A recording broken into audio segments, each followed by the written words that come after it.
আসসালামু আলাইকুম এভরিওয়ান। গত ভিডিওতে আমি আপনাদের সাথে আলোচনা করেছিলাম একজন স্টুডেন্ট হিসেবে বেলজিয়ামে আসলে আপনি কি কি সুবিধা পেতে পারেন বা কি কি অসুবিধায় পড়তে পারেন। এই ভিডিওতে আমি আপনাদের সাথে শেয়ার করব কোনো রকম কোনো এজেন্ট বা কনসালটেন্সি ফার্মের সহযোগিতা ছাড়াই আপনি কিভাবে আপনার নিজের ভিসা প্রসেস করতে পারেন। ঠিক যে স্টেপে এগিয়ে আমি আমার ভিসা কমপ্লিট করেছিলাম, আমি সেই সকল স্টেপই আপনাদের সাথে বর্ণনা টোটাল এই ভিসা ক্যাটাগরিকে আমি কয়েকটা ভাগে ভাগ করেছি, যার মধ্যে নাম্বার ওয়ানই হচ্ছে প্রি আইএলটিএস। প্রি আইএলটিএসটাকে আমি প্রথম স্টেজে রেখেছি এজন্যই কারণ হয় আপনাকে আইএলটিএস দেওয়ার সাথে সাথে না হলে আইএলটিএস দেওয়ার আগে এই কাজগুলো করতে হবে, আর সেটি হলো আপনার ডকুমেন্টস অ্যাটেস্টেশন। যদি আপনি আন্ডার গ্র্যাজুয়েটের জন্য বেলজিয়ামে পড়াশোনা করতে আসতে চান তাহলে আপনাকে এসএসসি এবং এইচএসসির মূল এবং ফটোকপিগুলো আপনাকে প্রথমে বোর্ড থেকে অ্যাটাস্টেড করতে হবে। বাংলাদেশের যে বোর্ড থেকে আপনি অ্যাটাস্টেড করেন না কেন এটার জন্য একটা মিনিমাম চার্জ আছে, এটা আপনারা বোর্ডের ওয়েবসাইটে ঢুকলে দেখতে পাবেন। এরপরে আপনাকে এই পেপারসগুলো নিয়ে আসতে হবে হচ্ছে এডুকেশন মিনিস্ট্রিতে প্রথমে, তারপরে ফরেন মিনিস্ট্রিতে। এডুকেশন মিনিস্ট্রি এবং ফরেন মিনিস্ট্রিতে আপনাদের কোনো চার্জ দেওয়া লাগে না। যখন আপনারা পেপার অ্যাটেস্টেশন করবেন আপনারা খেয়াল রাখবেন কমপক্ষে 5 সেট অ্যাটেস্টেড করার জন্য, কারণ অনেক সময় আপনি যদি 2-3টা ইউনিভার্সিটিতে অ্যাপ্লাই করে বসেন একই সাথে, অনেক সময় ইউনিভার্সিটি হার্ড পেপার কুরিয়ারে পাঠিয়ে দিতে বলে, অনেক সময় তারা স্ক্যান কপি চেয়ে বসে। এবার আসি, আপনি যদি মাস্টার্স প্রোগ্রামে আসেন তাহলে আপনাকে কী করতে হবে। যথারীতি আপনার এসএসসি এবং এইচএসসির ডকুমেন্টসগুলো আপনাকে বোর্ড থেকে প্রথমে অ্যাটেস্টেড করতে হবে, এবং মাস্টার্সের যে বা অনার্সের যে ডকুমেন্টসগুলো আপনার থাকবে ওইগুলো আপনার ইউনিভার্সিটি থেকে অ্যাটেস্টেড করা লাগবে। যদি আপনি ন্যাশনাল ইউনিভার্সিটি হয়ে থাকেন তাহলে ন্যাশনাল ইউনিভার্সিটির যে বোর্ড আছে গাজীপুরে, এই বোর্ড থেকে আপনাকে এগুলো অ্যাটেস্ট করে আনা লাগবে। এরপরে ঠিক সেম একইভাবে আপনাকে এডুকেশন মিনিস্ট্রি এবং ফরেন মিনিস্ট্রি থেকেও অ্যাটেস্ট করতে হবে। আমার সাজেশন থাকবে আপনি এইগুলোকে একসাথে করার জন্য। এবার আইএলটিএস দেওয়ার পরে আপনার 13 থেকে 14 দিনের যে গ্যাপটা থাকে রেজাল্ট পাবলিশ হওয়ার, এই গ্যাপের মধ্যেই আপনাকে এই কাজগুলো কমপ্লিট করতে হবে। যখন আইএলটিএস সার্টিফিকেট আসবে, এটা ফেব্রুয়ারি মাসের মাঝামাঝি সময় থেকে অ্যাপ্লিকেশন যেহেতু শুরু হয়, আমি আগেই বলেছিলাম ইন্টারন্যাশনাল স্টুডেন্টের জন্য একটাই সেমিস্টার, সেটা হচ্ছে সেপ্টেম্বর। সুতরাং আপনাকে আইএলটিএসটাও ঠিক ফেব্রুয়ারির মাঝামাঝির আগেই কমপ্লিট করে রেজাল্ট করতে হবে, যেন আপনি ফেব্রুয়ারির মাঝামাঝিতেই রেজাল্টটা পেয়ে যান। আইএলটিএসের রেজাল্ট পাওয়ার পরেই আপনার শুরু হবে স্টেপ 2, আর সেটা হলো application process. Documents attestation, IELTS certificate এবং এর সাথে আরও দুটো অতিরিক্ত ডকুমেন্টস আপনাকে অ্যাড করতে হবে। একটা হলো আপনার রিকমেন্ডেশন লেটার। আপনার ইউনিভার্সিটি থেকে দুজন প্রফেসর আপনার ডিপার্টমেন্টের বা আপনার ইউনিভার্সিটির বিভাগীয় প্রধান হলেও প্রবলেম নাই, এরা আপনাকে রিকমেন্ড করবে, যারা আপনাকে ফিজিক্যালি চেনে, আপনাকে জানে এই বিষয়ে। ইন্টারনেট ঘাটলে প্রচুর পরিমাণে রিকমেন্ডেশন লেটারের ফরম্যাট পেয়ে যাবেন, বা ইউনিভার্সিটিতে টিচারদের কাছে এই রিকমেন্ডেশন লেটারের সাথে সাথে আপনাকে একটা মোটিভেশন লেটার লিখতে হবে। বিভিন্ন দেশে এটা এসওপি নামেও পরিচিত। মোটিভেশন লেটারটি খুবই সহজ একটা অ্যাপ্লিকেশন, যেখানে আপনি আপনার ডিটেলস লিখবেন, আপনি কেন বেলজিয়ামকে চুজ করলেন, কেন এই ইউনিভার্সিটি চুজ করলেন, এইগুলো আর কি, বা আপনি কেন এই সাবজেক্টে আসতে চান, আপনার প্রিভিয়াস এডুকেশনের সঙ্গে এই সাবজেক্টের রিলেশনটা কি, জাস্ট এই বিষয়গুলোই। এগুলো ইন্টারনেটে প্রচুর পরিমাণে দেওয়া আছে, আপনারা জাস্ট কয়েকটা টেমপ্লেট দেখলেই বুঝতে পারবেন। অ্যাপ্লিকেশনের ফি ইউনিভার্সিটি ভেদে ভিন্ন রকম হয়। এটা সাধারণত 50 ইউরো থেকে শুরু হয় এবং 70, 80 এবং 90 ইউরো পর্যন্ত থাকে। এখন কথা হচ্ছে, আমি বাংলাদেশে থাকি, আমি কিভাবে এই অ্যাপ্লিকেশন ফিটা সাবমিট করব। হ্যাঁ, একটা ভালো সুযোগ আপনাদের জন্য আছে, সেটা হচ্ছে আপনারা এই অ্যাপ্লিকেশন ফি এর টাইমে আপনাদের ইউনিভার্সিটির ওয়েবসাইটে যে ব্যাঙ্ক ডিটেলসটা পাবেন, এই ডিটেলস সহ আপনার পাসপোর্ট নিয়ে আপনারা চলে যাবেন সিটি ব্যাংকে। কারণ এর পরবর্তী স্টেপে আপনাকে যখন ব্লকড অ্যাকাউন্টের জন্য অ্যাকাউন্ট ওপেন করা লাগবে, ঠিক সেই কাজটা সিটি ব্যাংকে অ্যাকাউন্ট ওপেন হওয়ার পরে ইউনিভার্সিটির যে নির্ধারিত ফিস, এই পরিমাণ বাংলাদেশি টাকা আপনাকে ওইখানে দিতে হবে। ওই দিনের বাজার দর অনুসারে যে টাকা রেট আসবে সেটাই তারা আপনাদের কাছ থেকে নিবে। ধরুন আপনার ইউনিভার্সিটির ফিস 50 ইউরো, 50 ইউরো সমপরিমাণ ওই দিনের বাংলা টাকা এবং এর সাথে একটা সুইফটের চার্জ কাটা হবে। সুইফটের চার্জটা হচ্ছে আপনার বাংলাদেশ থেকে টাকাটা বেলজিয়ামে পাঠানোর জন্য। এই চার্জটা 3 থেকে 4,000 বা তারও একটু কম হতে পারে। এবার আপনার পরবর্তী কার্যক্রমটা কি? অ্যাপ্লিকেশন সাবমিট করে আপনাকে কিছুদিন ওয়েট করতে হবে। 15 দিন 20 দিনের মধ্যে আপনাকে ওরা একটা প্রাইমারি সিলেকশন মেসেজ দিয়ে দেবে। ওরা যদি আপনার সকল ডকুমেন্টস চেক করে আপনার আইএলটিএস সার্টিফিকেট দেখে ওদের রিকোয়ারমেন্ট ফিল আপ হয়, দেন ওরা আপনাকে প্রাইমারি কংগ্রেচুলেশন একটা মেসেজ দেবে যে আপনি প্রাইমারি ইউনিভার্সিটিতে সিলেক্টেড।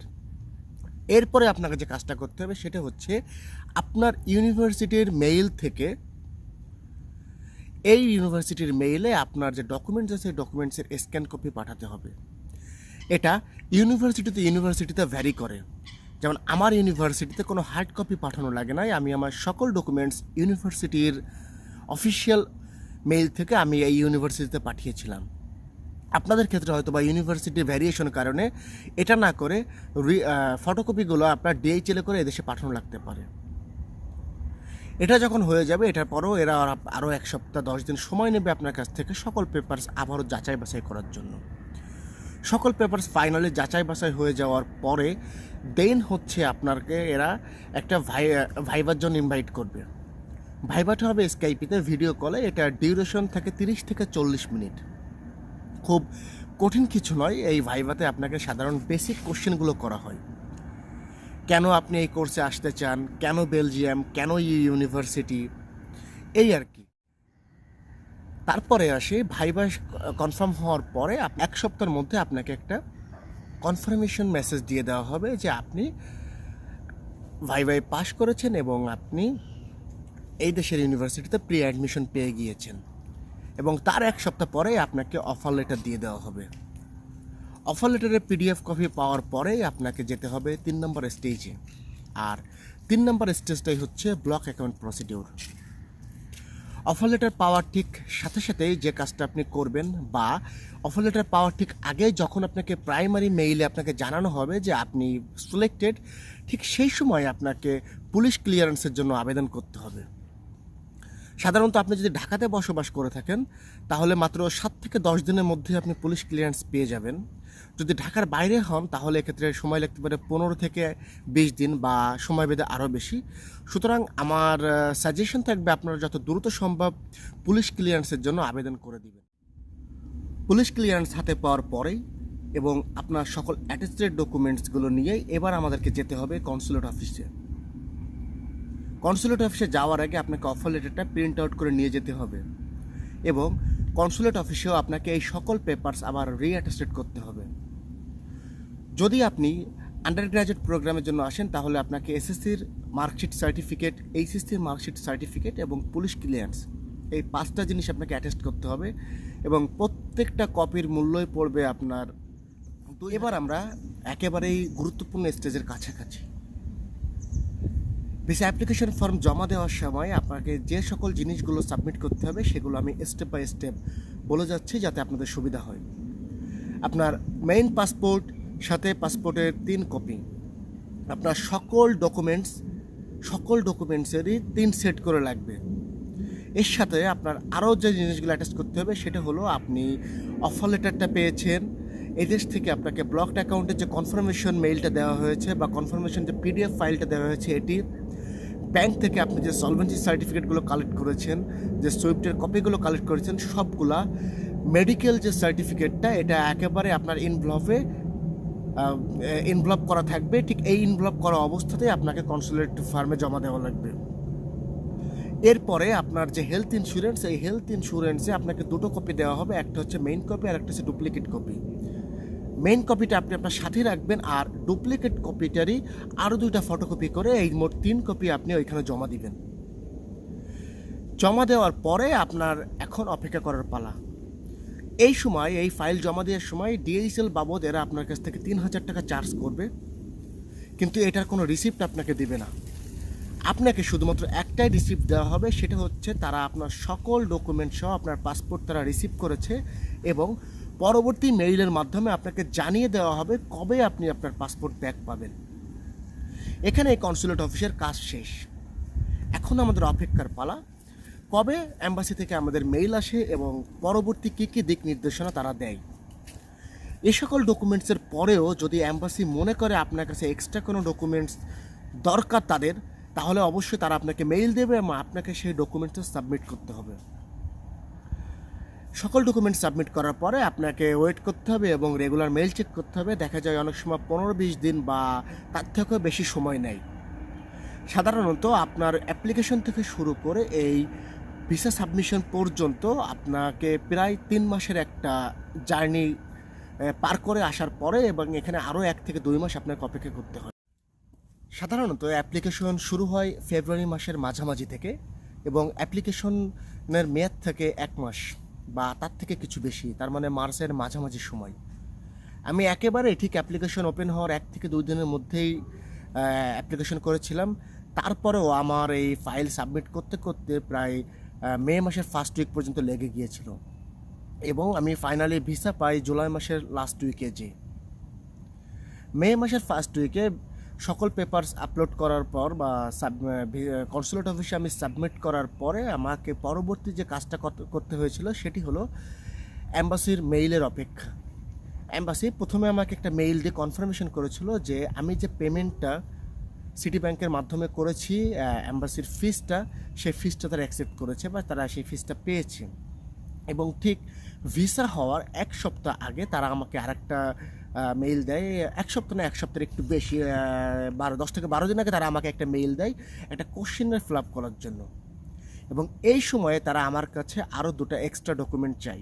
সেটা হলো আমার জব সার্টিফিকেট এবং আমার আইএলটিএস সার্টিফিকেট। সাধারণত অফার লেটার পাওয়ার পরে আইএলটিএস সার্টিফিকেট লাগে না, কিন্তু এবছরে অ্যাম্বাসির সিস্টেমটা একটু চেঞ্জ করেছে। হয়তোবা যারা মই দিয়ে অ্যাপ্লাই করে এ যাবৎকালে ভিসা পেয়েছে, অ্যাম্বাসি হয়তোবা এই রেশিওটা কমিয়ে দিতে চাচ্ছে। কারণ তা না হলে হঠাৎ করে আপনার ঠিক ভিসা হওয়ার 1 সপ্তাহ আগে তারা কেন সার্টিফিকেট যাবে। আমি কনসুলেট অফিসে যোগাযোগ করলাম এবং আমাকে এটাই বলা হয়েছিল যে হয়তোবা সামনের দিনে আরও কঠিন কিছু আসছে, যার জন্য এখন মই দিয়ে অ্যাকসেপ্টেন্সটা কমিয়ে দেওয়া হবে। এরপরে আমি আইএলটিএস সার্টিফিকেট এবং আমি আমার জব সার্টিফিকেট আমি স্ক্যান করে পাঠালাম এবং কোশ্চেনিয়ার ফিল আপ করার জন্য আমি কনসুলেট অফিসে একটা ডেট নিলাম। আপনারা যারাই স্টুডেন্ট ভিসায় বেলজিয়ামে আসবেন না কেন, আপনাদেরকে ঠিক ভিসা হওয়ার আগে একটা কোশ্চেনিয়ার ফিল আপ করতে হবে। 13 পেজের এই কোশ্চেনিয়ারে সময় থাকে 1 ঘন্টা এবং কোশ্চেনের পরীক্ষাটা দিতে হয় আপনার ঠিক কনসুলেট অফিসে বসে, কখনো কনসুলেট অফিসে যিনি থাকেন দায়িত্বরত তার সামনে বসে বা তার পাশের রুমে। আমি ওই দায়িত্বপ্রাপ্ত কর্মকর্তার সামনে বসেই আমি পরীক্ষাটা দিয়েছিলাম। এবার আসি পরীক্ষাটা কি হয় বা পরীক্ষায় কী ধরনের কোশ্চেন থাকে। কোশ্চেনারটা একেবারেই খুব সিম্পল একটা জিনিস, আপনি নেটে সার্চ দিলেই পেয়ে যাবেন এবং এখানে জাস্ট কিছু বেসিক কোশ্চেনগুলো থাকে। দ্যাট মিনস আপনি আপনার নাম, ঠিকানা, ইউনিভার্সিটির অ্যাড্রেস, ইউনিভার্সিটির কোন সাবজেক্টে যাচ্ছেন, কে আপনাকে ইনভাইট করেছে, আপনার পরবর্তী মিশন কি, আপনি কেন বেলজিয়ামে আসছেন, অনেকটা এসওপির মতো। আপনারা যখন ভিসা অ্যাপ্লিকেশন ফর্ম সাবমিট করবেন ঠিক তারপর থেকে আপনারা এই কোশ্চেনারটা প্র্যাকটিস শুরু করবেন। এটা 2-1 দিন প্র্যাকটিস করলেই আপনি খুব সহজেই কোশ্চেনার ফিল আপ করতে পারবেন এবং ঠিক তার 1 সপ্তাহ বা 10 দিন পরে আপনি যখন কোশ্চেনার সাবমিট করবেন তার এই 1 সপ্তাহ বা 10 দিন পরে আপনাকে ফাইনাল কনফার্মেশন দিয়ে দেওয়া হবে যে আপনার ভিসা অ্যাপ্রুভড এবং আপনি ভিসা কালেক্ট করে নিয়ে আসবেন। ঠিক তার পরপরই আপনাকে কনসুলেট অফিস থেকে একটা মেইল দেওয়া হবে বা আপনাকে ফোন দেওয়া হতে পারে, দিয়ে বলা হতে পারে যে আপনার পাসপোর্ট রেডি হয়ে গিয়েছে, আপনি অমুক দিন এসে আপনার পাসপোর্ট কালেক্ট করবেন। এটাই হচ্ছে আপনার অ্যাজ এ স্টুডেন্ট হিসেবে বেলজিয়ামে আসা টোটাল প্রসিডিউর। এখানে সবগুলো কাজই আপনাকে নিজে হাতে করতে হবে। সুতরাং আমার কাছে মনে হয় না যে এই কাজগুলো করার জন্য আপনাকে কোনো কনসালটেন্সি ফার্মের সহযোগিতা নেওয়া দরকার আছে বা তারা আপনাকে এখানে বিশেষভাবে কিছু করেও দিতে পারবে না। কারণ আপনাকে যে অফার লেটারটা পাওয়ার ব্যবস্থা কনসালটেন্সি ফার্ম নর্মালি করে দেয়, সেই অফার লেটার পেতে হলে আপনাকে একটা ভিডিও কলে ইন্টারভিউ দিয়েই তারপরে অফার লেটারটা নিতে হবে। তার মানে এখানে সম্পূর্ণ পরিশ্রমটি আপনি করছেন। এরপর যে জিনিসটা থেকে যায় সেটা হচ্ছে কনসালটেন্সি ফার্ম আমাদেরকে ব্যাংক স্টেটমেন্ট দেখিয়ে হেল্প করে। হ্যাঁ, যে সকল দেশে আপনার ব্যাংক স্টেটমেন্ট অ্যাপ্রুভড হয় সে সকল দেশে কনসালটেন্সি ফার্মের সাথে যোগাযোগ করাই যেতে পারে বা অ্যাপ্রুভড বা লয়েবল কনসালটেন্সি ফার্ম দেখে আমরা সে সকল অ্যাপ্লাই করতে পারি। বাট বেলজিয়ামে যেহেতু আপনাকে সমগ্র টাকা আপনার ব্লকড অ্যাকাউন্টের মাধ্যমে পাঠিয়ে দেওয়া লাগছে, সেক্ষেত্রে এখানে কনসালটেন্সি ফার্ম আপনাকে কিছুই করতে পারবে না। বেলজিয়ামের এই পর্বে আমি আপনাদের কাছ থেকে বিদায় নিচ্ছি। ইনশাল্লাহ বেলজিয়াম নিয়ে আরও নতুন নতুন তথ্য বা ভিডিও নিয়ে আমি আপনাদের সামনে হাজির হব। যে কোনো বিষয়ে স্টাডি রিলেটেড বা বেলজিয়ামের যে কোনো বিষয় নিয়ে আপনাদের জানার থাকলে আমাকে কমেন্ট সেকশনে জানাবেন। আমি চেষ্টা করব সেই রিলেটেড ভিডিও আপনাদেরকে উপহার দেওয়ার জন্য। ধন্যবাদ সকলকে, ভালো থাকবেন। আসসালামু আলাইকুম।